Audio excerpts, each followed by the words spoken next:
So how are you today? I'm good. How are you today? I'm good. I'm tired. You're tired? Yeah, not as tired as you are probably. Yeah. I'm okay. Jet lag? Yeah, a little bit jet lag. I'll be alright. Does it still get you? It comes in waves, you know? You kind of like, you're up for a couple hours and you kind of like go, no, and then you're up again, you know? So, Red Light Fever was released yesterday. It took you a while to release the second album. Yeah.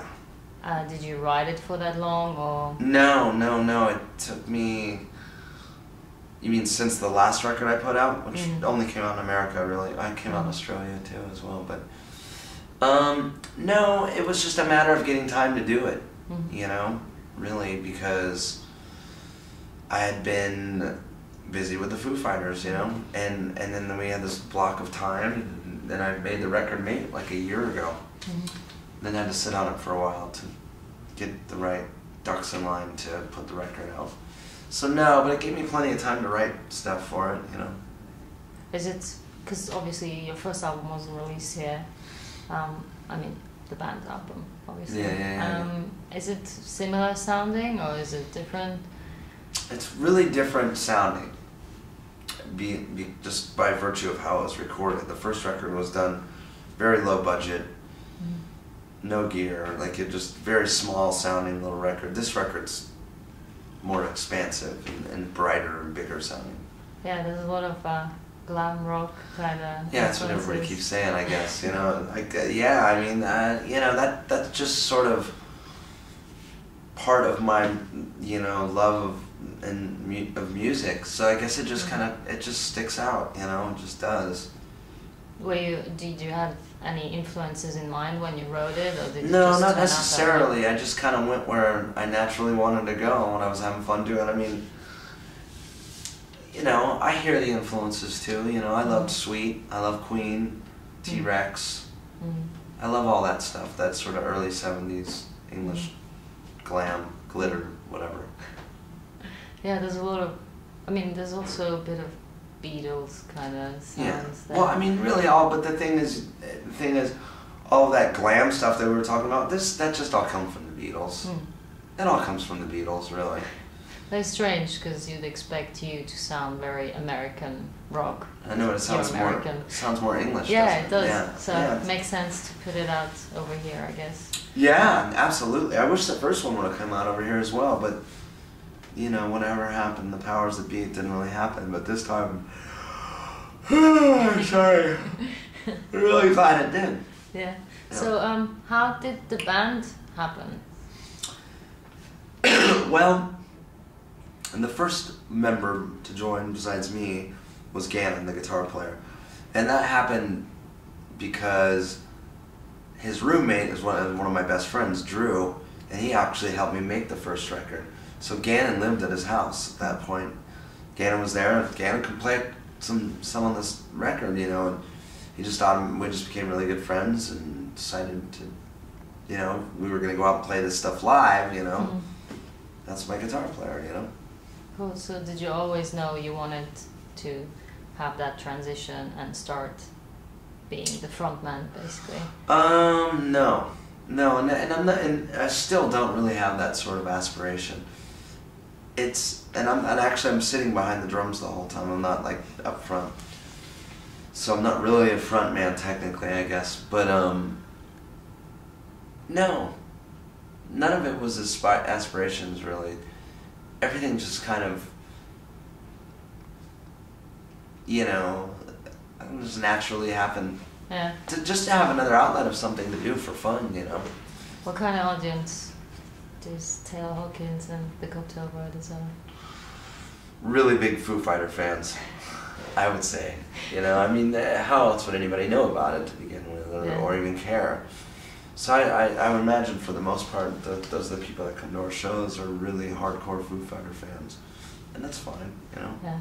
Well, I mean, hopefully we pick up a couple different people along the way on that, you know, just like us for what this band is, you know. But I'm not offended by anything like that. It doesn't matter, as long as they enjoy it. And you know, I think people enjoy the live performance of this band. Yeah. What is it? What is it like?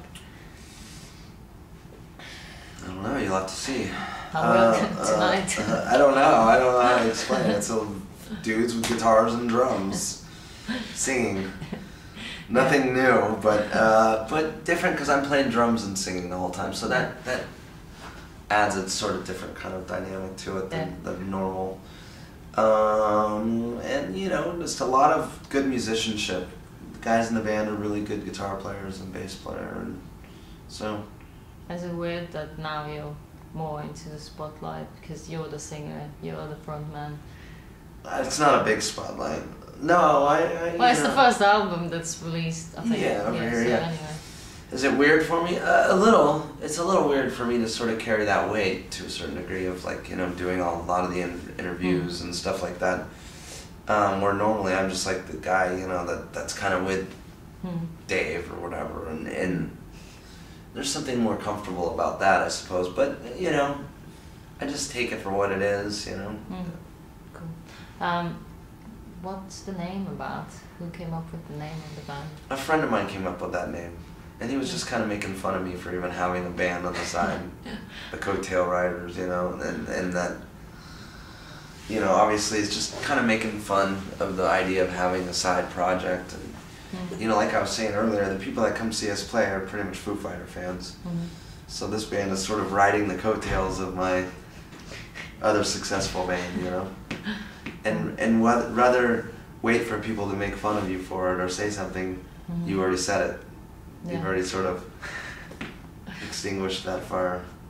Cool. So, did you all grow kind of like, not tired of the Foo Fighters, but kind of decided, yeah, we need a break, we need to do our own stuff, because you all seem to have separate projects anyway. Yeah, no, I think we thought that we weren't necessarily sick of each other or anything like that. We were probably sick of the road, sick of playing these, not sick of playing these songs, but just knew we needed to like kind of, you know, stop for a while and do some other things, and we also felt that the world needed a break from us for a couple of years or a year or so. They just, you know, they don't need a new Foo Fighter song. You know, they don't need us on MTV Awards, even though we did it last year anyways. But you know, we just felt like the world needed a little bit of a break, so that was a good healthy time to do it. Yeah, you're not getting a break though, because obviously you're No, all not doing really. stuff. So, Really. On the album, do you have any tracks that you really like? And basically, I mean, obviously you like all your tracks, but No, I think they're crap. are there any tracks that you think you feel, I don't know, Extra it's special. more personal also? Because it's quite serious. I mean, lyrically, it's quite serious and sometimes even dark. Yeah. So. Well, a lot of the lyrics aren't really about me. They're about other people. I'd say 80% of the lyrics are not really about my life. They're about my perceiving other people's lives of people around me and stuff. Your Shoes, that's personal to me.